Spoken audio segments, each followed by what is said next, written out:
On our self-sustainable homestead, it's all about food preservation. Yeah, pretty much, besides everything else. But as I stand in front of our very large garden, I am also surrounded by an edible forest that we have created through permaculture and alternative ways of gardening. So it's not just about the Back to Eden garden. It's about everything else that we have here that I will use either in my pantry, short-term, long-term, or even in my medicine cabinet. And all of it can be dehydrated. But I don't plug in a dehydrator. Even when we have full use of the sun and the solar is cranking, no, I still love to use alternative methods because it's all about sustainability and doing it the green way, kind of like the organic way. But the thing I love about dehydrating is you don't need electricity. During the summer, during the winter, you don't need electricity. And I'm going to show you some of the pieces of, they're not equipment, but things that Mr. Hilder have built and things that I do to dehydrate all types of food, herbs, you name it, without electricity. Yeah, we're going down that free road again, my friends. And you can do this now, wherever you're at, in your backyard, off of your apartment, balcony, wherever, and you can get dehydrated food for short-term and long-term storage.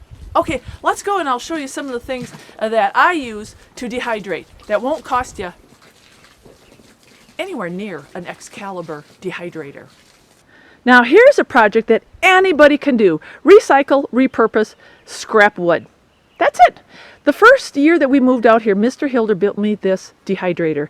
This is a perfect design. Friends, I'm telling you, take a look at this. You don't need instructions on how to build this because it's just super simple. And I'll tell you what, this is the most effective dehydrator that I have here on my homestead. It is just simply, I think it's 1x or 1x8, but you don't even need 1x8s. You just need this design. A square that's open, and you brace it in the middle, and you use the cloth screening mesh. That's what we got stapled here, and you staple it on there. You can do 1 or 2 layers, and because it's so open, the air circulates and the sun hits it, and within a day I've got whatever I put in here dehydrated. That's it. In fact, what's going in there? You just look over here. This is what's going in there. My celery is out of control. It's getting so tall that I have to cut this down.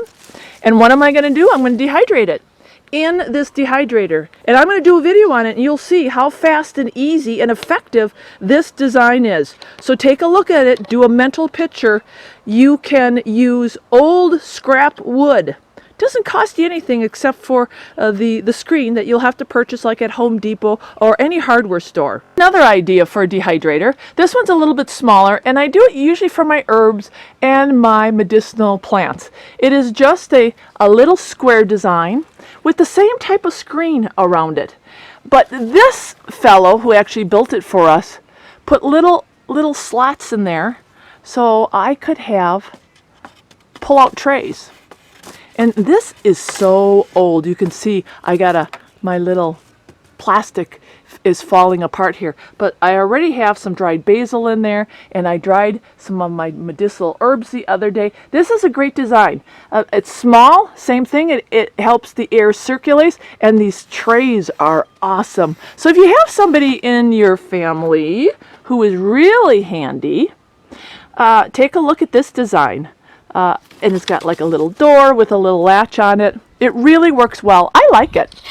And the biggest overlooked dehydrator is, and you don't have to have an Outback to use it, is your car. Yes, your car. Set it out in the sun, roll up the windows, and I'll tell you what, I was making fruit leathers in my car. You can do anything in the car. It is an instant dehydrator. So there you go. You got the car. You've got another little shelf design there. And the awesome things, my friend, is all of this is free and accessible. I mean, most people have a car, right? Yeah. And most people have access to recycled stuff. Yeah. And most people have like a hammer and nails, right? Yeah. Okay. So there you go. Be creative. Do it yourself. And this is the thing. You can dehydrate Not just, like here's my St. John's wort. I've got St. John's wort, I've got yarrow, I've got rose petals, I got all the medicinal stuff, but your food. Like I said, I'm going to be cutting my celery here pretty soon. I will dehydrate my strawberries when they come in. I will, anything can be dehydrated in an outdoor, electricity-free dehydrator. All you need is sun, a lot of sun, and some air circulation. And even in the car, just crack the windows a little bit and you got yourself a free dehydrator. See? I keep telling you, friends, you keep coming back, and I'm going to give you some frugal tips that will force you to think outside the box and save you money. We're all about the debt-free stuff over here, right? And we're all about self-sustainability, right? We're walking the walk, we're talking the talk. Get dehydrating today, now, while the sun's out. All right, guys and gals, God bless you, and keep coming back for more Starry tips off the grid.